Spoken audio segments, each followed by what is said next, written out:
نحمده ونصلي ونسلم على رسوله الكريم أما بعد فأعوذ بالله من الشيطان الرجيم بسم الله الرحمن الرحيم والصلاة والسلام عليك يا سيدي يا رسول الله وعلى آلك وأصحابك يا سيدي يا حبيب الله اللهم افتح علينا حكمتك وانشر علينا رحمتك یا ذا الجلال والإکرام اللهم انفعنا بما علمتنا وعلمنا بما ينفعنا وزدنا علما وعملا وفقها في الدين یا رب العالمین رب اشرح لي صدري ويسر لي أمري واحلل عقدة من لساني يفقهوا قولي۔ حضرات، قرآن حکیم کی آج اسی جو گزشتہ آیت پر گفتگو کا سلسلہ جاری تھا، اسی کا آج انشاءاللہ العزیز مکمل کیا جائے گا کہ هو الذی خلق لکم ما فی الارض جمیعا۔ اللہ رب العزت نے فرمایا، اللہ تعالیٰ کی وہ ذات ہے کہ جس نے تمہارے لیے وہ تمام چیزیں پیدا کیں، بنائیں۔ فرمایا الذی خلق، جو کچھ بھی زمین میں ہے یہ سب کے سب تمہارے لیے اللہ نے بنائی ہیں۔ ثم استوى إلى السماء، پھر اس نے آسمانوں کی طرف ارادہ فرمایا، فسواہن، تو بالکل انہیں ٹھیک ٹھیک بنایا، اور فرمایا کہ وَهُوَ بِكُلِّ شَيْءٍ عَلِيمٌ، اللہ تعالیٰ سب کچھ جانتا ہے۔ بس اس آیت کے جو یہ حصہ ہے نا، هُوَ الَّذِي خَلَقَ لَكُم مَّا فِي الْأَرْضِ جَمِيعًا، بس آج اس پر گفتگو اور یہ مکمل کی جائے گی انشاءاللہ۔ آئندہ درس میں ایک نئی آیت کا درس ہوگا۔ اللہ پاک نے فرمایا خدا کی وہ ذات ہے جس نے زمین کے سب چیزیں تمہارے لیے بنائیں۔ میں نے اسی آیت پر گفتگو کرتے ہوئے گزشتہ درس میں کہا تھا کہ علماء کے دو گروہ ہیں اس مسئلے میں کہ اشیاء میں اصل حلت ہے، یعنی یہ ساری چیزیں جو اللہ تعالی نے بنائی ہیں یہ اصل میں سب حلال ہیں، اباحت ہے ان میں، ان سب کا استعمال جائز ہے، یہ چیز اصل ہے۔ ہمیں حرمت کے لیے ایک دلیل چاہیے، پھر جب شریعت نازل ہو گئی تو شریعت نے بعض چیزوں سے منع کر دیا، بعض چیزوں کے استعمال کی اجازت دے دی۔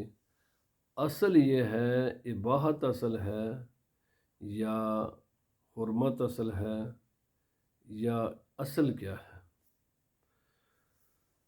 تو علماء کا ایک جس میں احناف اور شوافی بھی اس میں شامل ہیں، غالباً علماء کا ایک طبقہ وہ ہے کہ جو کہتا ہے کہ اشیاء میں اصل اباحت ہے، یہ تمام چیزیں اللہ تعالیٰ نے انسانوں کے لیے بنائی ہیں، مباح ہیں انسان کے لیے، بس ان چیزوں سے ہم نے رک جانا ہے کہ جہاں پر شریعت کا حکم موجود ہے کہ یہ کام تم نہیں کر سکتے، اور جہاں جہاں شریعت کا حکم ہمیں ملتا جائے گا ان چیزوں سے ہم رکتے جائیں گے۔ جہاں جہاں شریعت کا حکم ہمارے پاس نہیں ہوگا بس وہ کر لیا کریں گے۔ علماء کے ایک طبقے کی رائے ہے۔ ایک بالکل اس کے اپوزٹ مخالف رائے ہے، وہ یہ کہتے ہیں کہ نہیں، اشیاء میں اصل حرمت ہے، حرمت اصل ہے، اباحت یہ اللہ رب العزت نے ساری کائنات بنائی ہے، انسان کو شتر بے مہار نہیں چھوڑ دیا کہ جو چاہے سو کرے، ہاں جدھر اس کا دل چاہے اسی کو کھاتا، وہی کرتا پھرے۔ فرمایا یہ بات نہیں ہے، اصل میں یہ ساری کائنات میں حرمت اصل ہے، بس ہم اتنا ہی اس کائنات کو استعمال کر سکتے ہیں، ہمارے لیے اتنی ہی یہ کائنات سے نفع حاصل کرنا جائز ہے جتنے نفع کی اللہ سبحانہ و تعالیٰ نے ہمیں اجازت دی ہے۔ میری بات سمجھے نا، علماء کے دو رائے ہیں۔ احناف ہیں، یہ پھر آگے علمی بحثیں ہیں، چونکہ درس اب عام لوگوں کے لیے ہوتا ہے، اگر ڈیپ میں چلے جائیں گے تو پھر شاید کئی باتیں بہت مشکل بھی محسوس ہوں گی، میں اس لیے ان کو چھوڑ کر میں آسان باتیں کرنا چاہتا ہوں۔ حنفی احناف، الحمدللہ احناف ہیں، ہمارا موقف یہ ہے کہ اللہ رب العزت نے دیکھو قرآن پاک میں فرمایا هُوَ خلق لکم ما فی الارض جمیعا، یہاں پر جو نا لام استعمال کیا ہے۔ لام کے کئی معنی ہوتے ہیں۔ لام کا معنی ایک تملیک ہوتا ہے، کسی کو کسی کا مالک بنانا، یہ تو ہے نہیں ہے ادھر۔ کیوں؟ اس لیے کہ اس کا معنی پھر تو ہر انسان کائنات کے ہر چیز کا مالک ہو جائے گا، وہ یہ ہے نہیں ہے، تو تملیک کا تو یہ لام بن نہیں سکتا۔ دوسرا لام بنتا ہے، یہ پھر مشکل مسئلے آ جائیں گے، تعلیل اور سبب کا، فرمائیے وہ بھی نہیں بن سکتا۔ کیوں؟ اس لیے کہ اللہ تعالیٰ مسبب الاسباب ہے، خدا تعالیٰ کسی سبب کا محتاج نہیں ہے، نہ وہ کسی علت کا محتاج ہے کہ اللہ تعالیٰ کے وہ تعلیل اور سبب اللہ کی طرف منسوب نہیں ہو سکتے۔ اسباب ہمارے لیے ہیں، ہم اسباب کو اختیار کرتے ہیں، خدا تعالیٰ اسباب کو اختیار نہیں فرماتا۔ تو یہ چیزیں، یہ لام سبب کا اور تعلیل کا بھی نہیں بن سکتا۔ پیچھے ایک ہی معنی رہ جاتا ہے انتفاع، کہ بھائی نفع حاصل کرو، یہی معنی رہتا ہے۔ تو حنفی کہتے ہیں چونکہ اس کا معنی یہاں پر انتفاعی بچتا ہے، تو ہم یہی معنی لیتے ہیں کہ کائنات کی ہر چیز سے نفع حاصل کرنا جائز ہے۔ ہاں، رکتے جائیں گے جہاں جہاں ہمارے پاس شریعت کا حکم آتا جائے گا۔ یہ اصول احناف کا ہے۔ میں آپ کو اس کی ذرا وضاحت کرتا ہوں تاکہ آپ کو پتہ چل جائے۔ پھر دوسری بات بھی میں اس کے ساتھ یہ کرنا چاہتا ہوں آج، تاکہ بات یہ مکمل ہو جائے۔ دیکھیں، آج کے زمانے میں بہت سے لوگ کہتے ہیں جی اذان سے پہلے درود شریف نہ پڑھو، یہ ناجائز ہے۔ بہت سے لوگ کہتے ہیں جی ختم نہ دلاؤ، یہ ناجائز ہے۔ ختم کا کھانا نہ کھاؤ، یہ ناجائز ہے۔ 11ویں نہ دو، یہ ناجائز ہے۔ میلاد شریف نہ کرو، یہ ناجائز ہے۔ جناب بزرگان دین کے مزارات پر نہ جاؤ، یہ ناجائز ہے۔ ایک ناجائز کی ایک بہت لمبی لسٹ ہے لوگوں نے رکھی ہوئی، اور اس ناجائز کہہ کر کوئی اس کو شرک کہتا ہے، کوئی اس کو بدعت کہتا ہے، کوئی کچھ کہتا ہے، کوئی کچھ کہتا ہے۔ لوگوں کو بہت سے اچھے کاموں سے روکا جا رہا ہے، روکا جاتا ہے۔ اچھا، دلیل کیا دیتے ہیں؟ دلیل کیا؟ او بھائی یہ نبی پاک صلی اللہ علیہ وسلم کے زمانے میں نہیں تھے، بس یہی ان کی دلیل ہے، اس کے سوا تو کچھ ہے نہیں ہے کہیں بھی۔ میرے بھائی، یہ دلیل کافی نہیں ہے کہ کسی کام کا رسول اللہ صلی اللہ علیہ وسلم کے زمانے میں نہ ہونا، یہ شریعت کی کوئی، اگر یہ دلیل ہوتی نا تو یہ قرآن پاک میں یا رسول اللہ صلی اللہ علیہ وسلم کے احادیث میں یا صحابہ کرام کے عمل میں کہیں تو اس کا ذکر ہوتا نا، کہیں تو اس کا ذکر ہوتا۔ بھائی یہ بھی ایک دلیل ہے کہ جو کام رسول اللہ صلی اللہ علیہ وسلم کے زمانے میں نہ ہوگا، بس بعد میں تم نہیں کر سکتے ان کاموں کو۔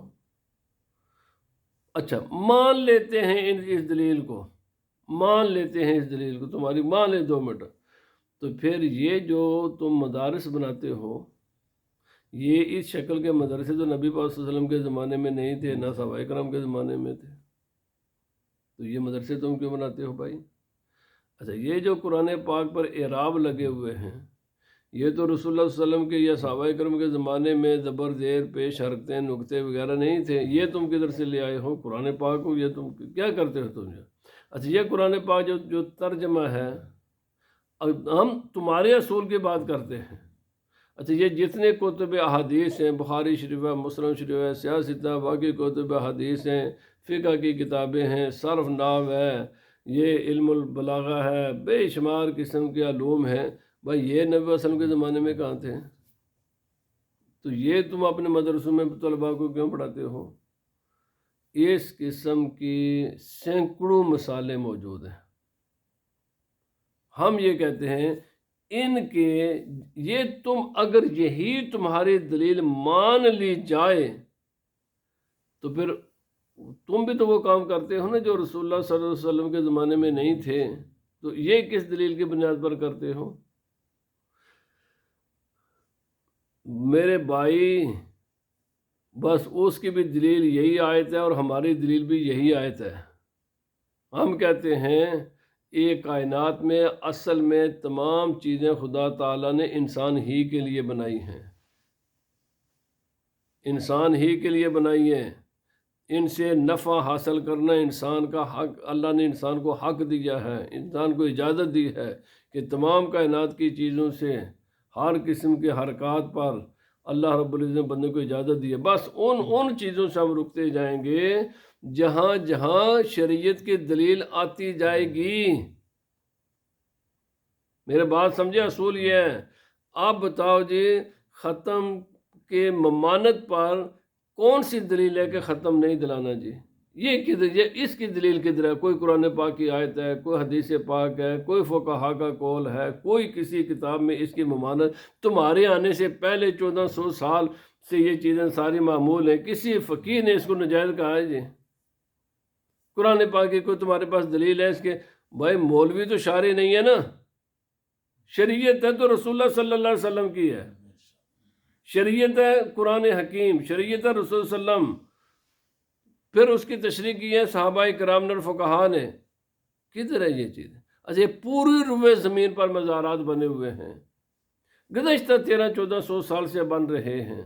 اگر یہ ناجائز ہوتے کوئی فقیر تو لکھتا نا، کسی کتاب میں تو اس کا ذکر ہوتا ہے کہ یہ سال 100-150 سال پہلے تمہیں وحی نازل ہو گئی ہے کہ یہ چیزیں ناجائز ہو گئی ہیں۔ رسول اللہ صلی اللہ علیہ وسلم کی میلاد شریف، او بھائی اٹھاؤ کتابیں، بری ہوئی ہیں، سینکڑوں سال،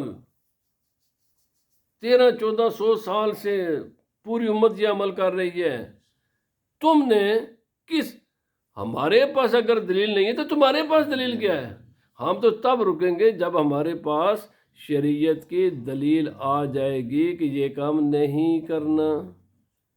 اگر ہمارے پاس جب تک نہ کی دلیل نہ ہوئی ہم کریں گے وہ کام۔ اور یہ صرف یہ کام نہیں ہے، آئندہ بھی کوئی کام ہو جائے گا نا۔ مثلا ابھی یہ یوٹیوب پر آج لوگ درس لوڈ کرتے ہیں جی، یہ 10-20 سال پہلے بھی یہ عمل نہیں تھا، یہ 20 سال کے بعد کا مسئلہ ہے۔ تم بھی اس کو استعمال کر دو، ہم بھی کرتے ہیں۔ کس دلیل کی بنیاد پر کرتے ہو؟ ہم تو اس دلیل پر کرتے ہیں کہ یہ ساری چیزیں ہمارے لیے اللہ نے بنائی ہیں، ہمارے پاس تو قرآن پاک کی دلیل ہے، یہ سب چیزیں ہمارے لیے بنائی ہیں، ہم تو کر سکتے ہیں کیونکہ کائنات بنائی اللہ نے ہمارے لیے۔ بس ہم وہ کام نہیں کریں گے جس پر دلیل موجود ہے۔ دلیل ہے جو ادلہ شرعی ہیں وہ صرف 4 ہیں، ان میں سے کوئی دلیل پیش کرو۔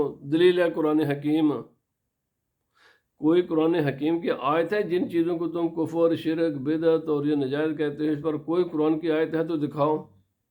کوئی رسول اللہ صلی اللہ علیہ وسلم کا فرمان ہے تو دکھاؤ۔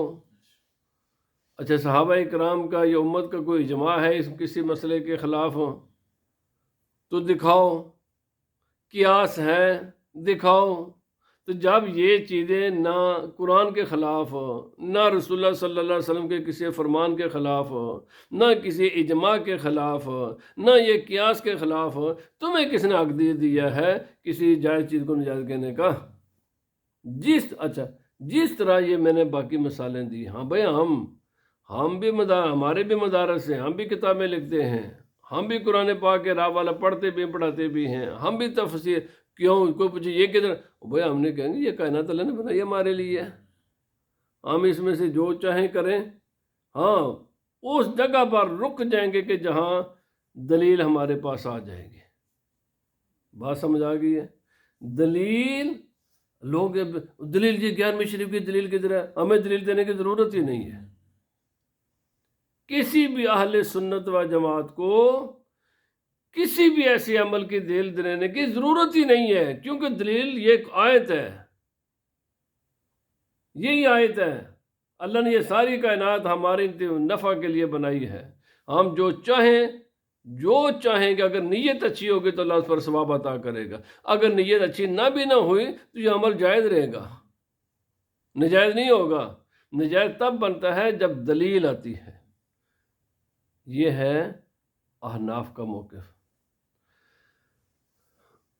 جو دوسرے طبقہ ہے جو کہتے ہیں اشیاء میں حرمت اصل ہے، اشیاء میں حرمت اصل ہے، جواز کے لیے دلیل چاہیے، وہ بھی ٹھیک ہے، دونوں علماء ہیں۔ تو بھائی میرے بھائی، اور اگر انہیں کی اس بات کو اگر کہیں جی دیکھو جی وہ بھی تو علماء کہتے ہیں، تو پھر تمہارے پاس جواز کی دلیل ہے، ہم یہ کہیں گے یس ہمارے پاس دلیل ہے، کیونکہ اشیاء میں حرمت ہے، اصل چیز ہے حرمت۔ اللہ رب العزت نے جس اصل میں یہ کائنات انسان کو اجازت نہیں ہے، شتر بے مہار نہیں ہے، انسان شتر بے مہار نہیں ہے، جو چاہے سو کرتا پھرے، انسان پر پابندیاں ہیں، بس اتنے ہی کام کر سکتا ہے جتنی اس کو اجازت ہے۔ تو ہم کہیں گے بھائی اس نقطہ نظر سے دیکھو نا، تو پھر بھی میلاد شریف کیا ہے؟ رسول اللہ صلی اللہ علیہ وسلم کی عظمت و شان بیان کرنا، تو خدا نے عظمت و شان رسول اللہ صلی اللہ علیہ وسلم کی قرآن پاک میں بیان کی ہے کہ نہیں؟ رسول اللہ صلی اللہ علیہ وسلم نے اپنی عظمت و شان اپنی امت کو بتائی ہے یا نہیں؟ صحابہ اکرام بتایا کرتے تھے یا نہیں؟ پوری امت 1400 سال سے یہ عمل کر رہی ہے یا نہیں؟ تو اگر حرمت ہوتی تو نہ خدا بیان کرتا، نہ اللہ کا نبی بیان کرتے، نہ صحابہ اکرام کرتے، نہ یہ۔ بھائی ہمارے پاس دلیلیں ہیں دونوں، آپ جس بھی نقطہ نظر سے دیکھو، اور تو ہم دلائل بھی پیش کریں گے۔ اگر اس نقطہ نظر سے دیکھو گے، اچھا ختم آ گیا ہے جی، اچھا ختم میں کیا ہے؟ قرآن پاک پڑھتے ہیں، یہ ناجائز ہے؟ قرآن پڑھنا ناجائز ہے؟ دلیل ہے ہمارے پاس، ثواب ہے۔ اذان سے پہلے یا اذان کے بعد درود شریف پڑھنا ہے تو ہے، بالکل ہے، درود شریف کا اللہ پاک نے فرمایا درود پڑھو میرے محبوب پر، پسندیدہ عمل ہے۔ اور بھائی آپ جس بھی حوالے سے دیکھو گے دونوں طرفیں موجود ہیں۔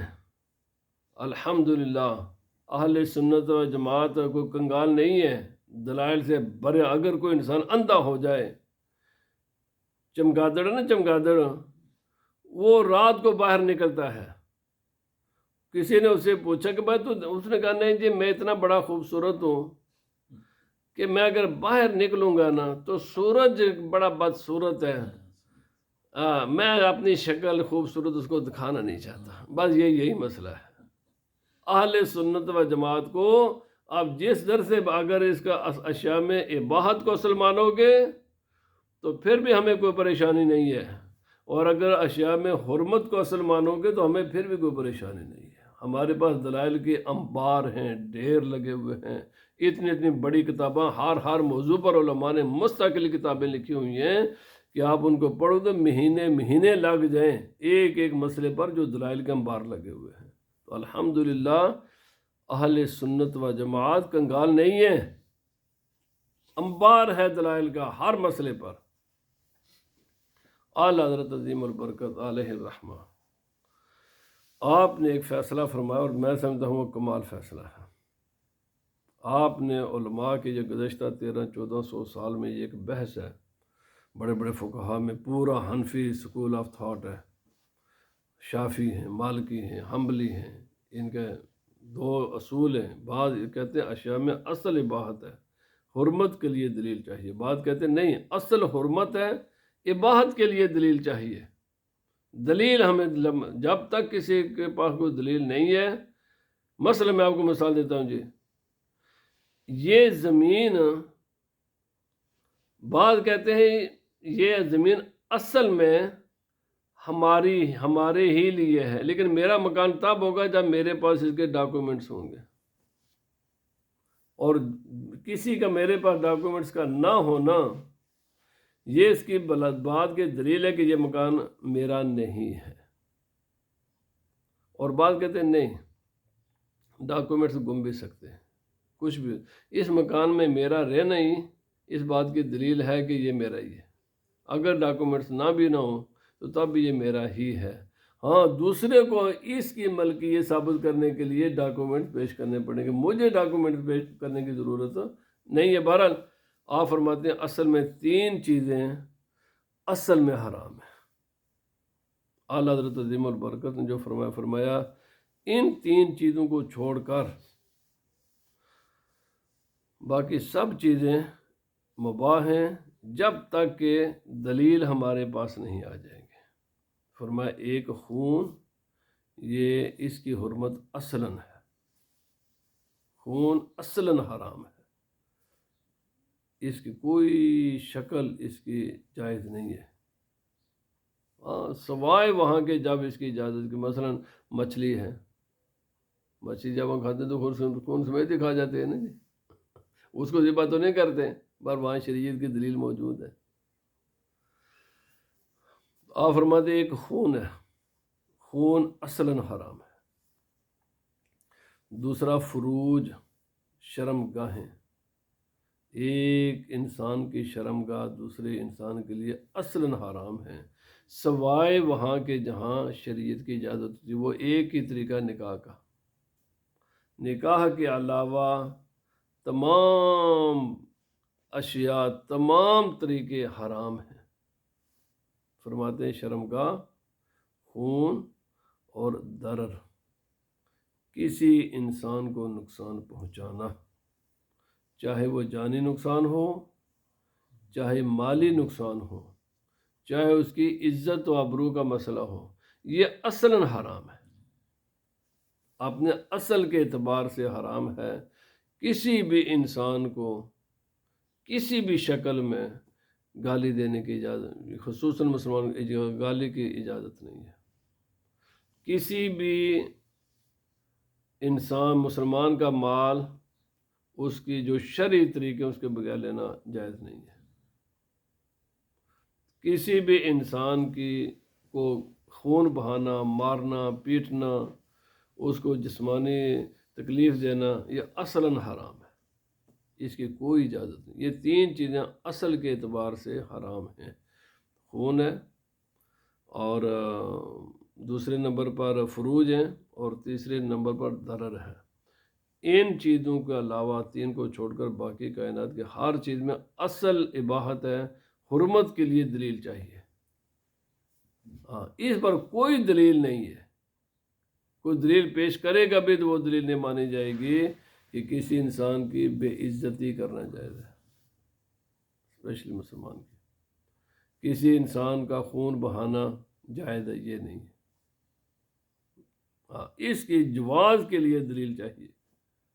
جہاں بھی شریعت کی طرف سے مثلاً قصاص کے بدلے میں دوسرے انسان کو مارا جاتا ہے تو دلیل ہے نا، دلیل موجود ہے نا، کہ اگر میں کسی کو ماروں گا تو میں بدلے میں مجھے بھی مار دیا جائے گا، یہ دلیل ہے قرآن حکیم کے میرے خون بہانے کی اجازت دی ہے، اس کے لیے دلیل چاہیے، ورنہ ہر انسان کا خون محفوظ ہے، ہر انسان کا مال محفوظ ہے، ہر انسان کی عزت محفوظ ہے۔ ہاں، کب محفوظ نہیں رہے گی؟ جہاں شریعت کی دلیل آ جائے گی، میں نے عرض کر دیا، دلیل کے بغیر بلا وجہ کسی انسان کے نہ مال کو اٹھانے کی اجازت ہے، بلا دلیل نہ کسی کے مارنے کی اجازت ہے، اور نہ ہی جو نہ نکاح کے علاوہ کوئی بھی طریقہ شرمگاہ کے استعمال کا جائز نہیں ہے، یہ سب حرام ہے، اور یہ اپنے اصل کے اعتبار سے حرام ہے۔ دوسری آخری بات، ایک ہے عموماً جب ہم کرتے نا تو فرمایا انتفاع کا معنی کیا؟ علماء نے فرمایا ہزاروں چیزیں ہیں کہ جس سے انسان بظاہر نظر آتا ہے کہ انسان کوئی فائدہ نہیں اٹھا سکتا، مثلا مسلمان کسی بھی صورت میں خنزیر سے فائدہ نہیں اٹھا سکتے، اس کی کوئی شکل بھی نہیں ہے فائدہ اٹھانے کی۔ سانپ ہے، سانپ ایک ایسا زہر ہے جو، اور اسی طرح ہزاروں چیزیں ہیں۔ فرمایا یہ اللہ پاک نے فرمایا ہر چیز کائنات کی انسان میں نے تیرے لیے بنائی ہے، تو حالانکہ ہزاروں چیزیں جو انسان جس سے فائدہ نہیں حاصل کرتا، تو پھر اس آیت کا معنی کیا ہوگا؟ فرمایا اس کا معنی یہ ہے کہ کائنات کی ہر چیز انسان کے غور و فکر کے لیے بنائی ہے، کہ انسان کائنات کی ہر چیز میں غور و فکر کرے، سوچے، تحقیق کرے، اس کی گہرائی تک جائے، اس سے انسان بہت یعنی مخلوق کو ذریعہ بنا کر خالق تک بھی پہنچ سکتا ہے، اور تحقیق کا ایک وسیع و عریض خدا تعالیٰ نے بندے کو مخلوق دے دی، اور انسان غور و فکر کر کے اپنے دنیا کے معاملات بھی درست کرے، اپنی آخرت کے معاملات بھی درست کرے۔ مثلا میں چند مثالیں عرض کر کے ختم کرتا ہوں۔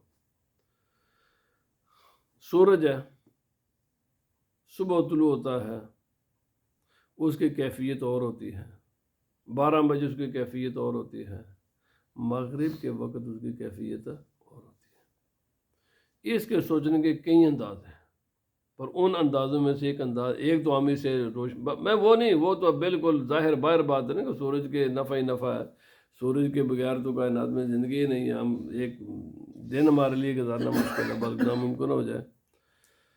لیکن ایک یہ بھی ہے انداز سوچنے کا کہ جس طرح سورج کی ایک ابتدا ہے، ایک جوبن ہے، ایک اس کی انتہا ہے، انسان بھی اسی طرح ہی ہے۔ سورج کا طلوع ہونا یہ انسان کا بچپنا ہے، سورج کا 12 بجے ہونا یہ انسان کی جوانی ہے، اور سورج کا غروب ہونا یہ انسان کا بڑھاپا ہے۔ یہ ہر روز انسان غور و فکر کرے، جس طرح سورج ایک حالت پر نہیں رہتا، انسان تو بھی ہمیشہ ایک حالت پر نہیں رہے گا، تیرے حالات بھی بدلتے ہی ہیں۔ یہ جو سورج کو کون بدلاتا ہے اور تیرے حالات، اور یہ ایک بھی چیز تیرے اپنے اختیار میں نہیں ہے۔ بچہ کے اختیار میں نہیں ہے کہ وہ لڑکا نہ بنے، اور لڑکے کے اختیار میں نہیں ہے کہ وہ جوان نہ بنے، اور جوان کے اختیار میں نہیں ہے کہ وہ بوڑھا نہ ہو۔ اور یار تو سوچ تو صحیح، تو بھی تو کسی کے اچھا جب تیرے اپنے اختیار میں ایک حالت سے دوسری حالت میں بدلنا تیرے اختیار میں نہیں ہے، کسی کا حکم کا تو پابند ہے، تجھے کوئی ایک حالت سے دوسری حالت میں بدل دیتا ہے، تو جو ذات بدلتی ہے نا تو اس کا فرما بردار بھی بن۔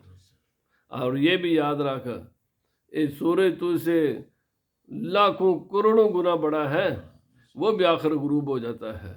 انسان تیری تو حیثیت ہی کچھ بھی نہیں سورج کے سامنے، تو نے بھی ایک دن غروب ہونا ہے، تیری زندگی کا سورج بھی غروب ہوگا۔ فرمایا اسی طرح انسان، یہ درختوں کے پتے ہیں، آج ہرے بھرے ہیں، کل انہوں نے جناب موسم خزاں آئے گا، جڑ جائیں گے۔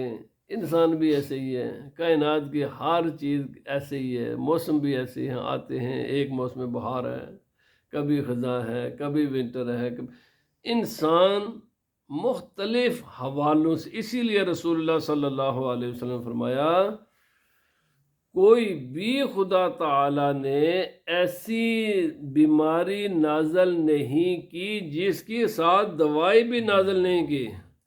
کتنی بڑی بات ہے جی، کتنی بڑی بات ہے۔ فرمایا کوئی کائنات میں ایسی بیماری نہیں کہ جس کا خدا نے علاج بھی۔ اب تحقیق کرنا یہ کس کا کام ہے؟ یہ بندے کا کام ہے، تلاش کرنا بندے کا کام ہے۔ فرمایا دو چیزوں کی کوشش نہ کرنا، یہ اس کی خدا نے دعائیں نازل کی نہیں ہے۔ اس کے یہ جو مرضی تم کر کے دیکھ لو، کوئی دوائی دنیا کی تمہیں بڑا پیسے نہیں بچا سکتے۔ اگر یہ ہو نا تو یہ بڑی بڑی جو بادشاہ میں وہ دن وہ بھی اب ملکہ بھی ایسے کر کے چلتی ہے بیچاری، بڑا پہ آ گیا نا جی۔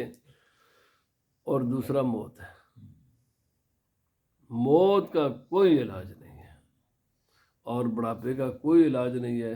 رسول اللہ صلی اللہ علیہ وسلم فرمایا، ان دو کاموں کے علاج میں اپنا وقت ضائع نہ کرنا، ان کے علاج تمہیں نہیں ملے گا، یا اپنے وقت پر دونوں، بڑھاپا بھی اپنے وقت پر آ جائے گا اور موت بھی اپنے وقت پر آ جائے گی۔ ان دو کو چھوڑ کر کوئی ایسی بیماری نہیں جس کا علاج نہیں ہے۔ اب تحقیق کرو۔ تو اس لیے یہ کائنات بنائی اللہ تعالیٰ نے، یہ سمندر کی مخلوق ہے، زمین کی مخلوق ہے، یہ آسمان ہے، یہ کائنات سب کے سب انسان کے فرمایا لکم مانا، یہ تمہارے غور و فکر کے لیے بنائی ہے۔ ہزاروں چیزیں خدا نے بنائی۔ اب آخری بات، افسوس، صد افسوس، جن دنیا کی قوموں نے غور و فکر سے کام لیا، وہ دنیا میں آج ان کا طوطی بولتا ہے، اور ہم مسلمانوں نے بس ایک چیز زندگی کا ماٹو مقصد بنا لیا ہے، کھانا پینا سونا۔ اور امام غزالی نے فرمایا، جس طرح شراب کا نشہ ہوتا ہے نا، امام غزالی نے لکھا فرمایا شراب کا نشہ ہوتا ہے نا، اسی لیے تو لوگ شراب پیتے ہیں۔ فرمایا اسی طرح جہالت کا بھی ایک نشہ ہوتا ہے، غفلت کا بھی ایک نشہ ہے۔ ہم مسلمانوں نے چلو الحمدللہ شراب تو نہیں پیتے، لیکن غفلت کا شکار ضرور ہیں، جہالت کا شکار اور جن چیز غور و فکر کرتے ہی نہیں، حالانکہ کائنات کے ہر چیز غور و فکر کا درس دیتی ہے۔ اور یقین کیجئے ہم جب درس نظامی میں علماء پڑھاتے ہیں نا، ایک ایک لفظ کے نیچے ہزاروں راز چھپے ہوتے ہیں، وہ بتاتے ہیں اس کے نیچے یہ راز ہے، اس کے نیچے یہ راز ہے، اس کے نیچے یہ راز ہے، ایک ایک لفظ کا راز بتاتے ہیں، ترتیب کا انسان حیران رہ جاتا ہے۔ میں کہتا ہوں یار یہ قوم جس کا ہر حرکت کے نیچے ایک حکمت ہوتی ہے، یہ قوم کدھر چلی گئی بھائی؟ یہ غفلت کا شکار ممکن ہی نہیں ہے اسلام پر اگر غور و فکر کریں۔ قرآن پاک ہمیں غور و فکر کی دعوت دیتا ہے، کوئی حرکت نہیں ہے مثلا کسی کی بھی نہیں۔ میں کہتا ہوں آدمی سوچے، مسلمان کے ہر عمل میں حکمت ہوتی ہے، انسان اسے سوال کرے غور و فکر کے بغیر ہی جواب دے میں نے یہ کام کیوں کیا ہے، بغیر کسی غور و فکر۔ کیوں مسلمان ہر وقت اپنے دماغ کو یوز کرتا ہے، استعمال کرتا ہے، اس کے ہر عمل میں ایک وزڈم، ایک خوبصورتی ہوتی ہے، اس کا کھانا پینا، چلنا پھرنا، سونا بولنا، اٹھنا، نماز پڑھنا، روزہ رکھنا، لباس پہننا، نکاح کرنا، اس میں وزڈم ہے۔ اچھا آج ہم مسلمان یقین کریں، میں نے تو کئی بار چیلنج کیا نا، یہ جو تم کام کرتے ہو نا اس کی مجھے ایک وزڈم بتا دو۔ وزڈم تو وہ ہوگا نا جس کو کوئی وائز انسان مانے گا، اس کے ساتھ پھر کسی کتاب کی دلیل بھی لے کر آ جانا کہ ہم یہ کام اس لیے کرتے ہیں کہ فلانے فلاسفر نے، فلانے سائنٹسٹ نے، فلانے نے یہ کام بات لکھی کہ یہ بڑے فائدے کی چیز ہے۔ اللہ کے بندو والذین هم عن اللغو معرضون، اللہ پاک نے فرمایا مومن ہوتا ہی وہ ہے جو یوز لیس کے کاموں سے بچتا ہے، یوز لیس کاموں سے بچتا ہے۔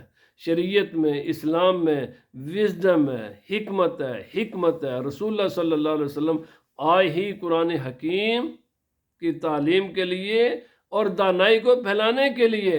سرکار دو عالم نے فرمایا حکمت والا کلام اور حکمت مسلمان کی گمشدہ میراث ہے۔